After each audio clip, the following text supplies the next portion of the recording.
Welcome back to our video. Today we shown Boss electrical heater different parts.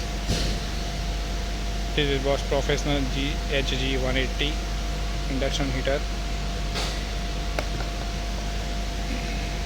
This used in industries for heating purpose.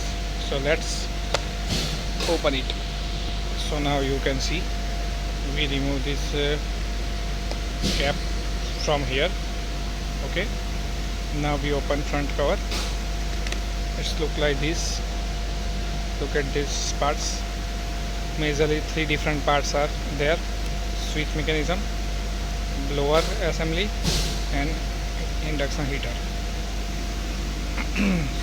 This is multi-level switch. 8, 3. Okay. This switch. Okay. This is lower. This is heater. Let's unpack this.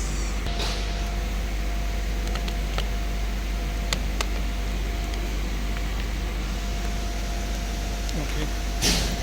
This is heater. Look at this heater. You can clearly see this heater is inside this.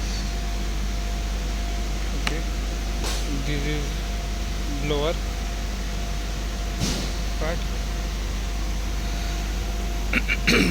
This is blower motor with PCB control, and this is blade, blower blade. So basically total 3 parts are there. One is heater, switch, and motor with blower. Thank you guys for watching. Please like and subscribe this video. Thanks.